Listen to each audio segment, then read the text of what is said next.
Hello everyone, Minecraft 1.19 is just around the corner, and in my opinion, the best feature it adds is a new mob called the Warden. The Warden is a very unique mob and unlike anything that we've had before. For example, it cannot see the player. Instead, it relies on vibrations to detect movement, but more on that later. The Warden also has many other interesting features, for example, some special attacks. So it's only natural that it is in some players' interests to capture it and lead it to somewhere in the overworld. But capturing and transporting a Warden is in no way an easy task, because it is one of the most dangerous mobs ever added to the game, and it only spawns in one very specific biome. But when you have finished watching this video, hopefully you'll understand the basics and be able to trap a warden if you ever need to. So let's get into the video. First of all, where is the warden found? It only spawns in the deep dark biome. It either looks like a cave full of bluish skull blocks, or sometimes it consists of an ancient city that is buried deep underground. When I say deep, I mean really deep. It's also in the biome's name, the deep dark. It usually is only a couple blocks away from bedrock, basically at the bottom of the world. So it is very rare to stumble upon one of these biomes. Not only are they very rare by themselves, but even if a deep dark biome is nearby, there is a very big chance that you will never ever stumble upon that cave and find it. So only in very rare occasions does a player in survival mode actually find one of these places. But if you've been playing for a long time, chances are you will eventually find one, and in that case you may be interested in capturing a warden, if not for a farm or trap or something, then just for the novelty, because a warden in a cage is a very extreme decoration that some people might really like. The wardens spawn from these skull shrieker blocks if you perform any action that may cause a vibration, like eating, walking, placing blocks, or firing a projectile near them, then they may use the shriek. After a shrieker has screamed 3 times, a warden will emerge from the blocks beneath. So, these are the basics of the Warden. First of all, if you sneak behind this block, you can go unnoticed pretty easily, but if you walk, or break a block, or do a loud action like that, it may eventually sense you and summon the Warden. But if it doesn't, it's either because there's no skulk sensors nearby, because sometimes they can be helpful for it, or it just hasn't done it yet. Sometimes it bugs about a bit and doesn't sense you immediately. But yeah, usually it's because there's no skull sensor. So, when it senses you, it gives you the new darkness effect. And, as I said before, after 3 screams, it summons the warden. So, let's wait a little bit. This was number 1. So, this is number 2. And now you start hearing some eerie noises. After that, let's do it again and run off a little bit. And now the warden is going to spawn. So it crawls out, and it can sense you in 2 ways. It either smells you, or you can run around and then it hears the vibrations that you cause. So the warden, and if you do that a lot, it starts running, and it is very fast, one of the fastest mobs at that point, and it is very strong. If you don't have any armor, it can kill you in one hit. Even if you have netherite armor, even if it's fully enchanted, it can kill you in a couple hits. This was not probably a very great demonstration, but it really is one of the strongest mobs in the game. It can also be distracted by other vibrations, like a snowball that's thrown nearby, but be careful not to be too close to it, as it will also sense the vibration of you throwing the snowball sometimes. So yeah, see, I can control it with projectiles. And it also hears signals that Skulk sensors send to it. And if it decides to attack but is not able to because you are too high up, it has a special attack up its sleeve that also works through blocks. It's the Sonic Boom, which is basically a cannon shot that can also go through blocks and very far away, and it is very strong. So, from what we have seen this far, it seems that capturing a Warden would be really difficult, if not impossible, but if you're willing to put in some time, just aren't afraid of that, especially if you're not on hardcore mode, then it is entirely possible to capture your own Warden. So, what are you going to need? To capture a Warden, you're going to need the following. First of all, a name tag and an anvil, so you can name it. If you don't name it, it's just going to disappear after a few minutes of existence. Next up, some soul sand, signs, water, and a lot of kelp, because you're going to need to create a bubble lift elevator, so you should already know how that works. If you don't, here's the basics. So, if you have some water and you place soul sand at the bottom, then it creates a bubble elevator that pushes things upwards. So that will be used to transport the Warden from the underground to the surface. You'll also need a bed to set your respawn point, some ender pearls, or an elytra with rockets for an emergency escape in case the Warden is on you, and snowballs to lead it to the elevator. To do this, first of all, you're going to need to locate a Skulk Shrieker. You will use it to summon the Warden. Next up, you'll want to find a cave wall nearby and start digging.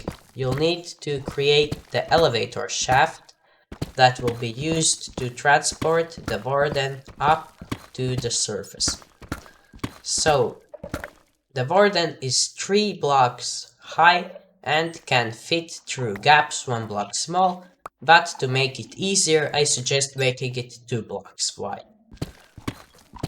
First of all, we're going to dig a little bit. And here is where you're going to place the water conveyor belt. Let's create an infinite water source. You can do that by using 2 water buckets in a 2x2 square, each on the opposite side. And let's take the signs and use them to hold back the water. And now the water is going to create a flow in that direction, and when the Warden steps in, it's going to lead it there. So that is to transport it a bit deeper into your system. Next up, what you'll want to do is start making the elevator. So add signs here on each side so water from the elevator doesn't spill out, and dig out the elevator. As I said previously, you do not need to make it 2 by 2, so if that is too much work, you can make it 1 by 1, but it will be more difficult to make the Warden going there. Locate the position where the elevator is going to be and go to the surface and start digging down or start digging up from the bottom. I personally think that digging up from the surface would be easier. After digging the hole, the next thing you'll need to do is finish the bubble elevator. First, you'll need to go to the top and then you'll have to flood down water from all the blocks here at the top. And afterwards, you'll need to gather 4 dirt and head back down again. Now you have to replace the bottom 4 blocks with dirt and start planting kelp. The kelp will help to make all these blocks water source blocks. That means they're static and not flowing. And this is required because the water bubbles only work in source blocks. Be careful not to drown if your hole is too deep, and remember to wear enchantments like Respiration 3 to help you survive.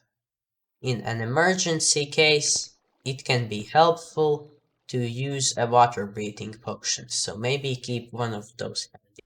After you have placed all the kelp, you need to go back to the bottom and remove it. Now you should have water source blocks there. Next up, replace the 4 dirt with 4 soul sand to make the bubble elevator and go inside and test it. The good thing about this is that it also provides you with oxygen if you're in a bubble column, so you cannot drown by using this. As you can see, it is highly effective and a very cheap option of transporting goods from the bottom of the world to the top of it. Now we need to focus on actually catching the Warden, and what will we do when it emerges? We'll need a little Warden chamber for it to contain it when it is brought up from the underground. Let's just make a little nice box. It cannot escape down there because the bubbles will keep pushing it up. And it also shouldn't disappear if you have named it. Alright, this should about do it for now. Now we'll have to prepare for the action. So let's make the name tag. Let's just call it Warden. The most important thing is that there's something on the name tag.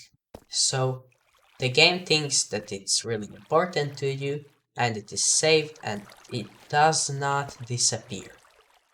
Next up, you will have to find the place where you will stand and lure out the Warden. Let's place it somewhere up high where the Warden cannot access easily. Also remember that you need to be able to see the entrance to your elevator and be careful not to wake the Warden up while doing this. You'll want to find a position that, first of all, doesn't have too many skulk sensors nearby or skulk shriekers. Definitely don't be nearby any skulk shriekers. There are many two skulk sensors, you can destroy them, and you will need to be able to see inside your tunnel directly, so you can throw snowballs precisely in there. If you don't, then the Warden is not going to step inside the bubble elevator but stop here, so it's crucial that your snowballs hit this back wall like that. The Shrieker is very near to us. I would like for it to be farther away, but based on where we dug out our tunnel, it doesn't seem to me that we can really be in a position like that. To get maximally far away from the Shrieker, we would probably have to build a pillar that leads up there. But first, we'll have to dig out this ceiling a little bit higher, just so I can throw snowballs. And the reason that I recommend you set up a spawn point here nearby and don't attempt this in hardcore mode is because you'll have to get close to the Warden eventually to name tag it, either here underground if it doesn't immediately go in the bubble elevator, or up in the overworld, but then you'll have to be very very quick as it will despawn immediately. Let's set up our spawn point right here. From this position we won't be able to target the bubble elevator, but that's not too bad of news, because we'll have to name tag the Warden anyway. We should probably move a skulk sensor near it.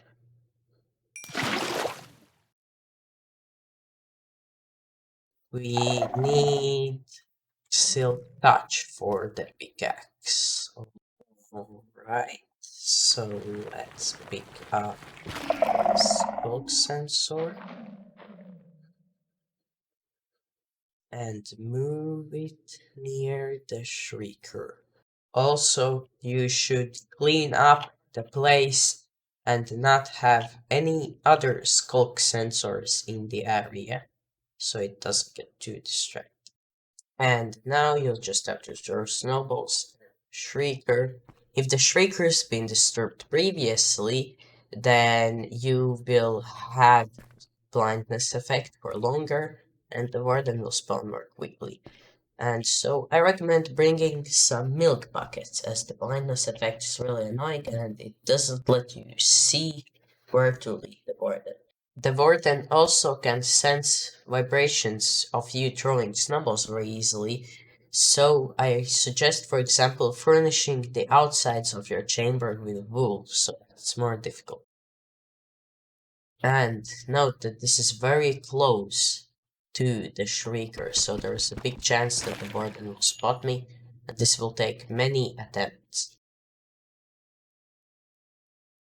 If the leading with snowballs doesn't succeed, you may have to use running to lead it in there, but I don't recommend it, and it's going to be very dark, so you better remember where exactly the tunnel is.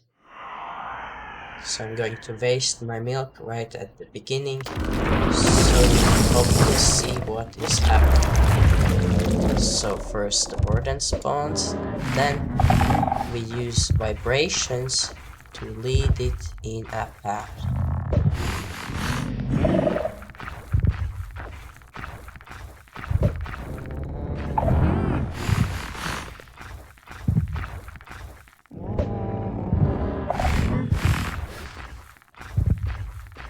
So it's going, it's supposed to, just a little bit more, and it barely didn't make it. So we wait for when it's by, then we make our entrance.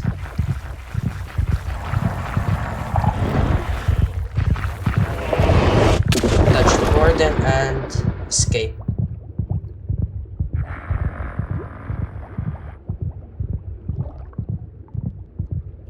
And throw the snowball away. And hopefully it's all done by now.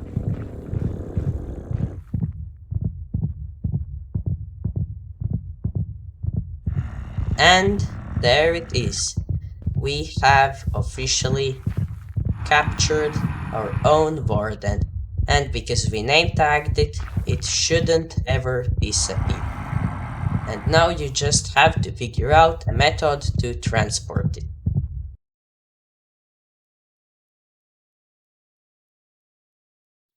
And that's gonna be it for this tutorial. I hope you enjoyed this video or found it helpful. Thank you for watching and goodbye.